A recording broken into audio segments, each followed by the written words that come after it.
Hi, this is Craig Haskell with the ValueHound Academy. You're listening to another exclusive interview with the leading authority in the opportunistic and value real estate investing space.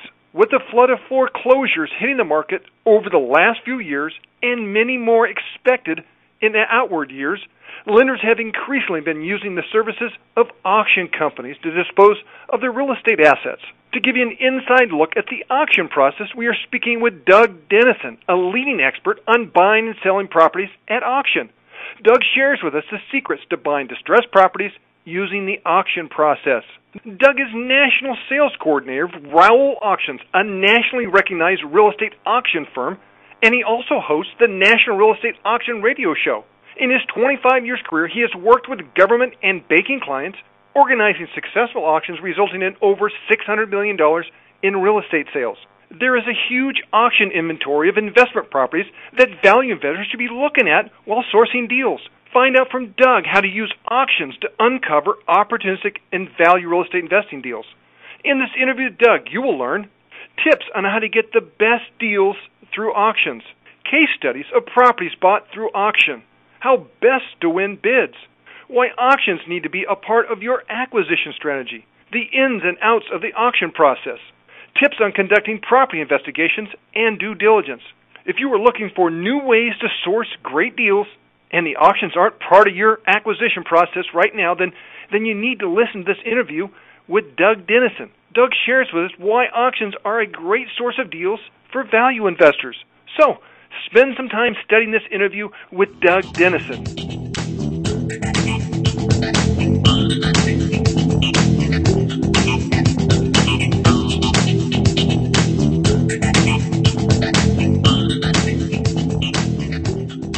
All right, Doug, I'm really excited to be talking to you because auctions are playing a big part of what's going on in the distressed market, and I really want to dig down deep and discuss some of the issues and make it a little bit easier for people that want to use auctions so that they're more successful. Can you tell us a little bit about Raoul Auctions and the role that you play in disposing of some of these assets? Well, I'm the National Sales Coordinator for Raoul Auctions. It's a company that's been around for 75 years. We sold 1,600 properties last year. We try to really push the absolute auctions, which means that they sell no matter what to the highest bidder. And, of course, that's very important to investors to, focus their time and effort because they know it's going to sell. We use analytics, which is basically something how we can get information and kind of convince the sellers, who are basically banks at this point, to see what they're going to get, because banks sometimes think that their properties are worth a lot more than they're really worth, and so we give them real value, and that helps them try to convince their board to go absolute, which of course helps the investor. We turn down many opportunities because you're only as good as your last auction. You want to provide a great opportunity for the bank to sell, but you also want to make sure that it sells and of course, giving an opportunity to investors to either be there online or there personally. That's the way to do it. There was an interesting fact that we've come up with just in the last year. With properties that are sold with reserves or that there's no reserve stated, we normally get 14 bids per property. Wow. For auctions that are absolute, we usually get 55 bids. And so that helps us to try to convince the bank to sell absolutes, and that's the way to go for the investor, because they need to focus on properties that will sell. If they win, great. If it's too much, fine. But they want to focus their time and effort on a property that's going to sell on a given day. Now, your company focuses on all types of assets, but with the rise of distressed assets, you've been focusing a lot on real estate. And I know you were down in Washington, D.C. to talk about some of the government surplus auctions. Can you tell us a little bit about that? Well, it's interesting because President Obama, in his State of the Union address, talked about the fact that they should sell unused properties, unused surplus properties, and that would be a benefit to the taxpayer. And it's a benefit to the taxpayer because, number one, there's money coming in, but number two, there's enormous cost of maintaining these properties. And he followed up on the State of the Budget address in Baltimore, I think it was like February 13th or 14th, and he said there's 14,000 properties that we can sell. And when we talk about these properties, they're not homes. They are warehouses, they're land, they're office buildings. And there was a recent article. It's just crazy, and it's just amazing. As you and I are government taxpayers, and it's, you know, we need to know this stuff. There's a property in Washington, D.C. It's a post office. It costs the government $6 million a year to maintain. And you're talking about security, and you're talking about keeping it basically okay for sale. They've had it for 10 years. That's $60 million that the government paid. Well, guess what? That's what you and I paid. And right. So there's thousands of properties like these, and we as taxpayers need to kind of nudge the government, and that's federal government, but state, county, local, they have properties that are not being used.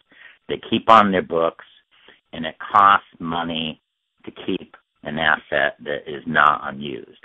And so I've been up there twice in the last couple of months, talked to senators, talked to Congress people, talked to the GAO, talked to the GSA, the Congressional Budget Office.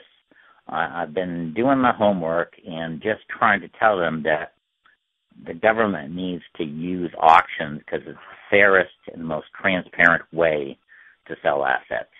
Well, I know it's much needed in our country in trying to raise money, and this is a great way to be to raise more money and help us. I think it's great that you're doing that. It sounds like you're knocking on a lot of doors over there. And what kind of feedback have you gotten so far?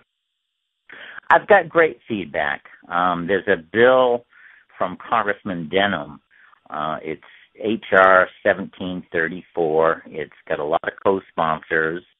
It's tough to pass anything in this Congress, and that's because of just the way it is. But you're talking about something that's really a no-brainer. If you're a businessman and you've got a property that you're not using, aren't you going to sell it? Or don't you need that capital for something else? Do you want to continue to pay for it, to secure it, to maintain it, the insurance, all that kind of stuff? Or, sell it. And if you're a private sector businessman, it's a no-brainer. You just sell it. But here in the government, there's just a lot of people involved, and it's almost easier just to say, okay, well, this is part of the budget, and we'll pass it on to next year, and next year, and next year. And we as taxpayers really need to talk to our elected officials and say, hey, if there's properties that we're not using, we don't want to pay for it to maintain, and more importantly, don't you need some money in your budget right now? Well, of course. Yeah, dump the dogs and raise some money. Exactly. All right, well, let's talk about auctions, because auctions really are a great way to source and find deals for more value hounds, trying to find great deals that we can add value to. Now, Give us a background, some flavor as to the types of real estate assets that go through auctions. Where do you see, or what do you see most of? What types of properties? Commercial, residential, and in the commercial sector, what types? Well, it's funny. Last year we sold a plantation, bank offices, homes, condos, land, farms, usually in a downturn. And because of FDIC regulations, what normally banks do is first get rid of the land, the small lots, and we've been doing a lot of that. And it's great opportunity for investor. You need to buy it right and then hold on to it and make money in the near future. And this is exactly what happened in the downturn, 20 years ago. We made many, many millionaires. People who bought it right and then held it, increased its value, waited for the upturn, and then became millionaires. How is buying through auctions different than the foreclosure auctions? I know a lot of people get confused with that, especially people new to this. Tell us the difference between the two. Well, foreclosure sales at the courthouse, basically you have to have all your money ready. You're also bidding against the bank, the lender, and usually you don't have a whole bunch of access to the property. No previews. Now, not every state is the same way. Up in New England, and my friend Walter Liff, who is an auctioneer that we do business with, several years ago they passed a law where it said, it's kind of stupid to have somebody who is losing their property and finding out what their deficiency is through the bank based on a small little ad in the classified saying there's going to be a courthouse sale. That's the extent of the advertising. That is stupid. And up in New England, and I'm going to say New Hampshire, Maine, Massachusetts, what they've done is they've passed a law because of a lawsuit, by the way, from a particular owner who wanted to make sure that it was sold at the highest possible dollar, where auctioneers actually can can sell the property on the property, not the courthouse step, and that they have access to get into the property, and you don't have to buy the property with all cash that day. You can, just like normal real estate, have a down payment that day, and usually around 30 days later you come up with the rest of it. And that's a great way to enhance value, and certainly a better thing for not only the bank but for the person who got foreclosed on. All right, well, let's go through the actual auction process from beginning to end, from the bidding to inspections and financing and getting the deal closed. Can you kind of give us an overview of that process? It's pretty similar to all auctions. The fact is that we've turned into an internet world, and it's amazing, but a piece of property in Florida can get interest from 50 different states and countries, and it's amazing to me as an auction project manager to see interest from Spain, to see interest from Brazil. But it's become a global economy, of course, but a global world too. So the internet allows people to be at home, not have it to go through the expense and time and effort of going to an auction on site, and it's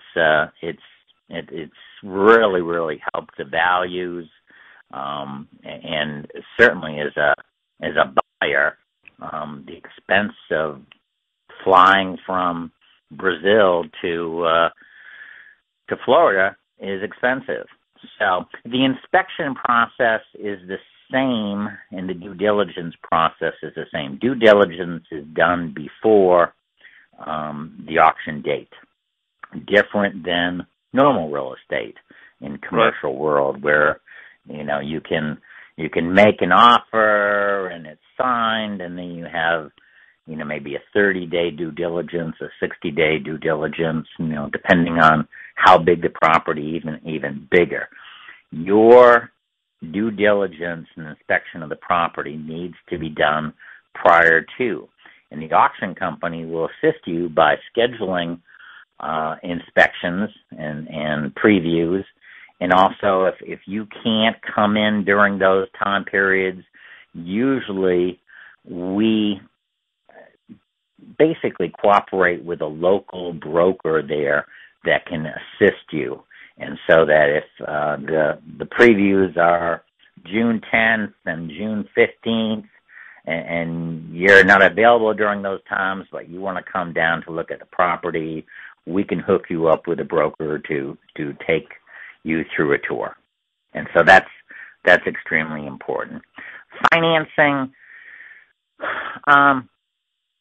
in an auction, it's not really up to financing. It's not, you can't get out of a deal because you don't get financing. So again, you need to do your homework in advance. One of the ways sellers can do, a great job for themselves is to provide seller financing, because it's difficult, as you know, Craig, in these times to get financing. And so they can enhance the value of their property and get more bidders if they offer seller financing. And the best way to do it is some kind of a guaranteed seller financing package, usually with a balloon. And that really helps the buyer, because he can bid more knowing that he can take the seller's guaranteed seller financing, usually at a higher term, but he knows that's available. And during the closing process, whether it's 30 or 45 days or 60 days in a bigger project, he can go out, try to find the best deal, maybe deal with that, but just in case it doesn't work, he can still close, not lose his deposit, and deal with the seller with their financing. So that's good. You wanna, as a seller, you've got to offer clear title, and that's what we offer as an auction company. And closing is what you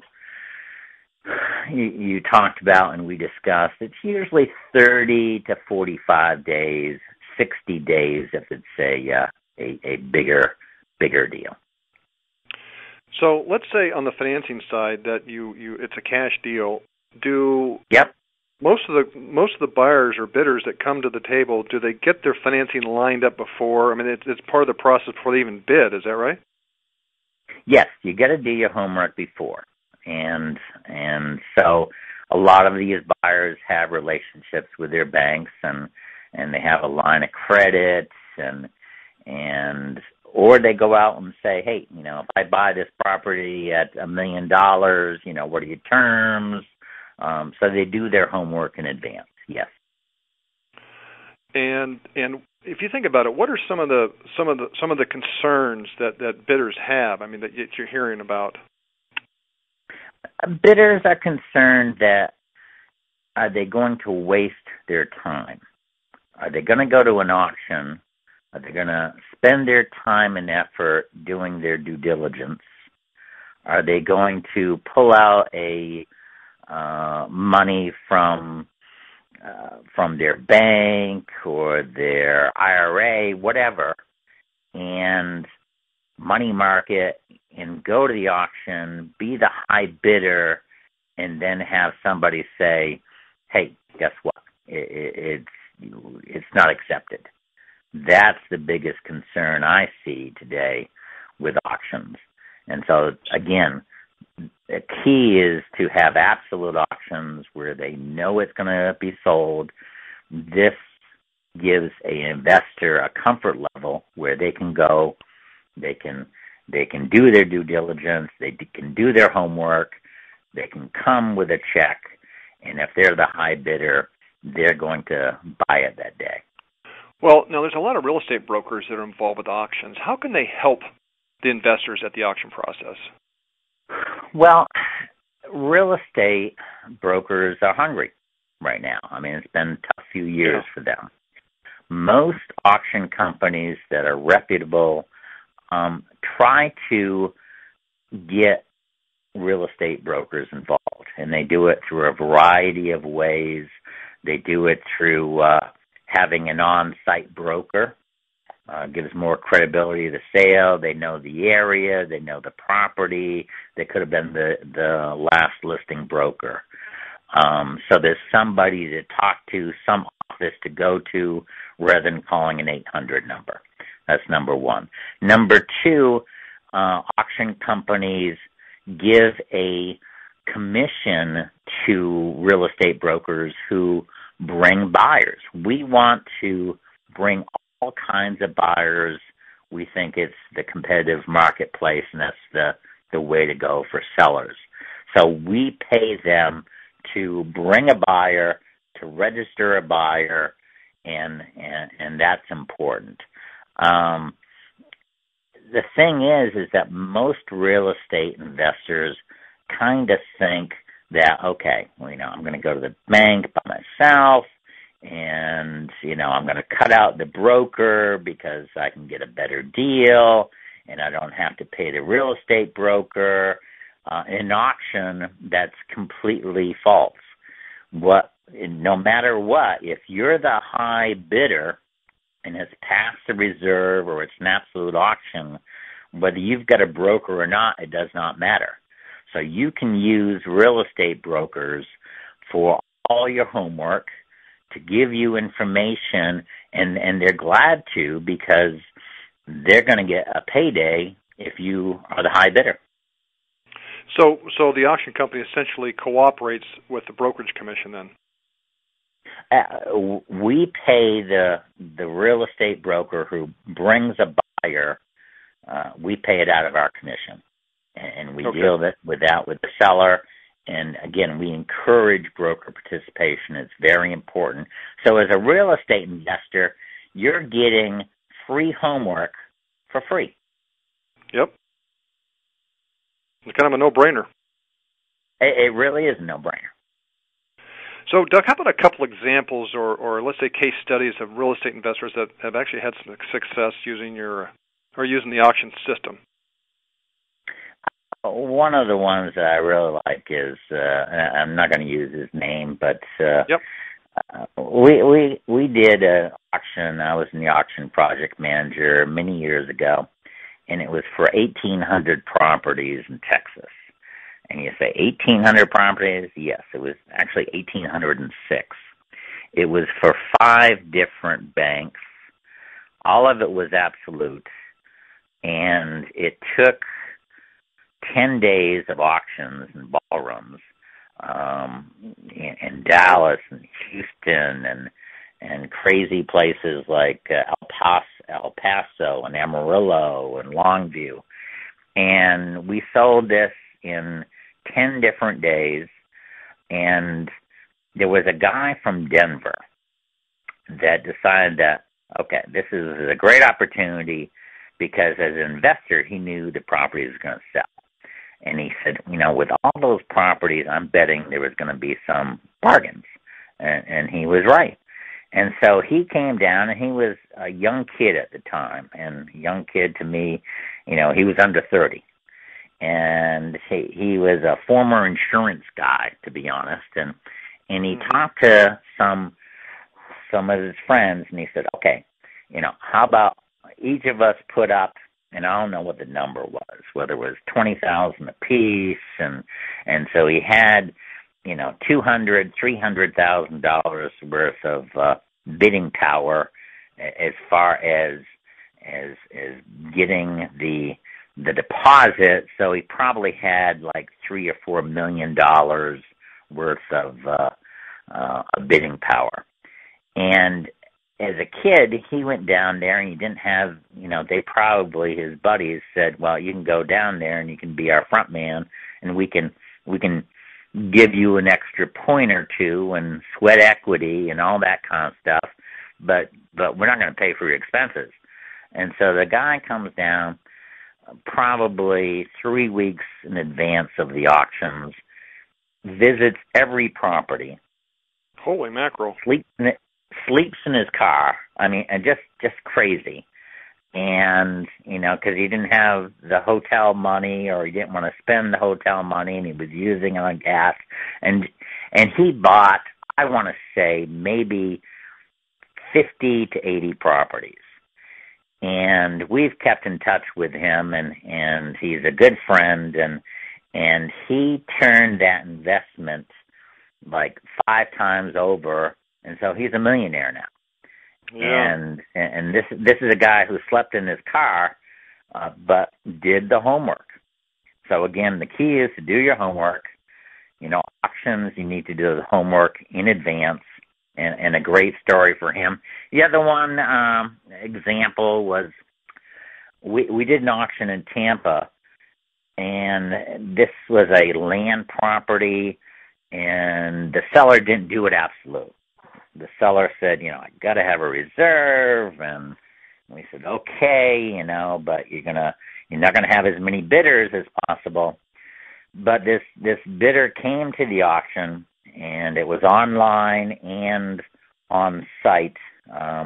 We had a small ballroom, so there's some people who, I'm going to say older people, kind of like me, and that may not feel comfortable with the internet bidding process.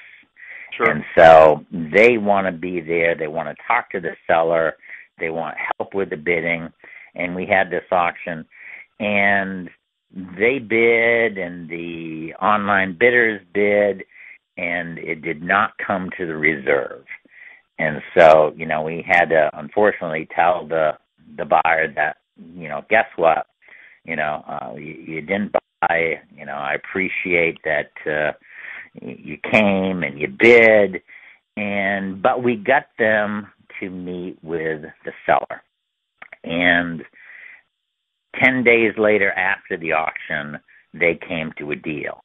And that's one of the things when you are involved in bidding and you're the high bidder, you have a chance to become a player and to be able to talk to the seller personally.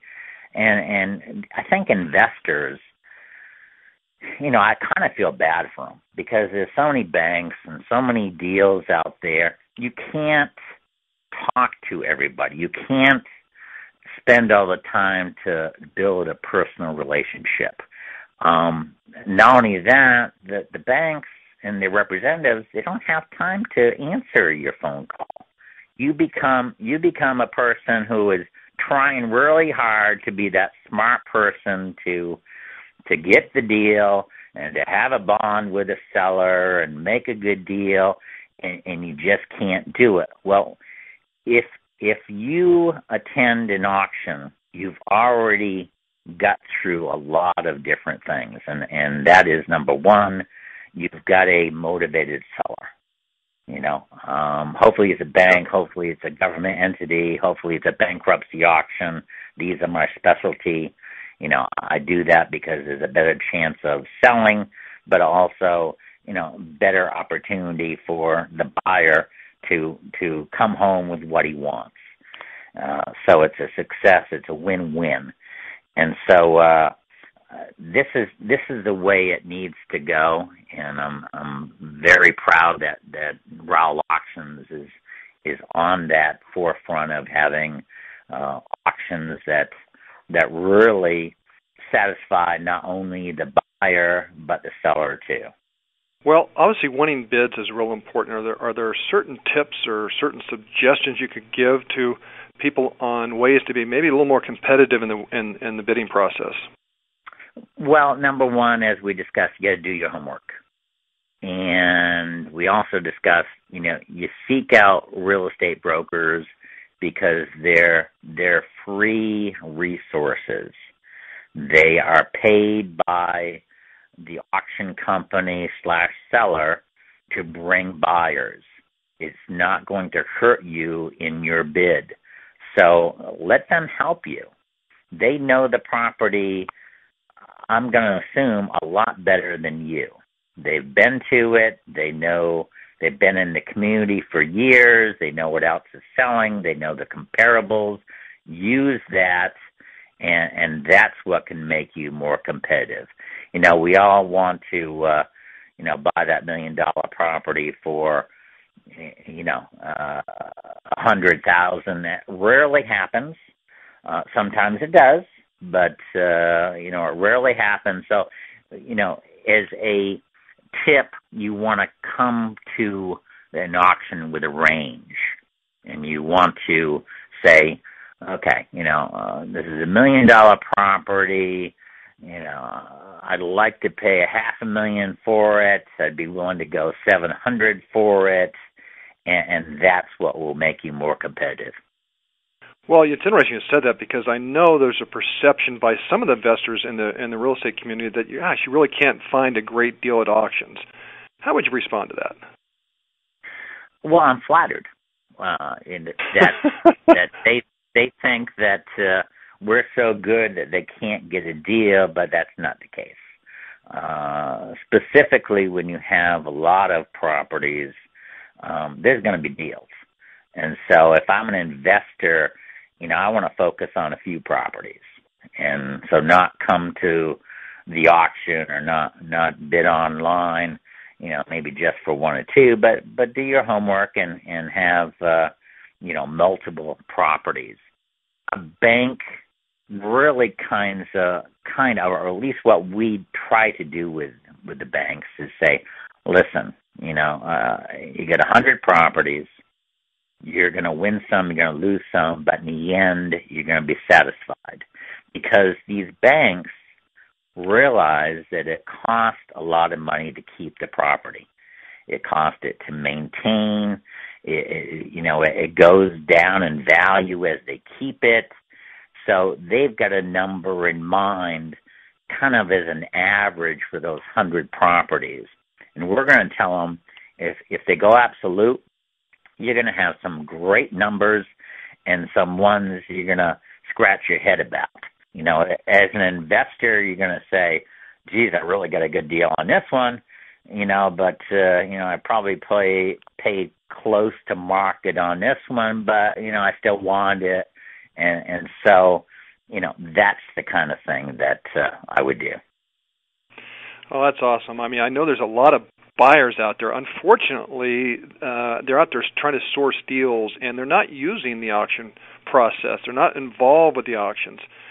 What are some of the benefits of auctions? I mean, what are some of these investors that aren't using auctions? What are they missing? If I'm a real estate investor, I want to spend my time going to auctions, because that is most likely a motivated seller. Why? Because, number one, they're paying the auction company to advertise the property, usually in a condensed fashion, 30, 45 days. And so they're already motivated that way, because if they didn't sell the property, they've spent money in advertising. Number two, most likely the only reason they're auctioning the property is because they've already had it listed and it did not sell. And so they need to sell the property. And so if I'm an investor, why would I go after somebody that, doesn't really have to sell or can pick and choose, compared to an opportunity where they've already made the decision? They've already made the decision to sell. Well, let me ask you on the other side of the coin. Now, let's say you're a property owner, and you're not a banker or someone that's taken in all these foreclosures, but you got a property that you're struggling with and you just like to sell it. What are some of the advantages of using the auction as a means of disposing of the asset? Well, number one, speed. With a certain time and date that the property will be sold. And if you go absolute, then you're going to have a lot more bidders. because they're going to focus on your property compared to if it was a subject to a reserve or subject to the seller's confirmation. So it really is, if you're a private seller, it's the motivation. And to be honest, I turn down a lot of private sellers because, what they're thinking is probably not going to happen. And I don't want to waste my time. And I don't want them to be upset with me if we don't sell it. So, as an auction person, I still think of, you're only as good as your last auction. Right, that's how you started off. Yep.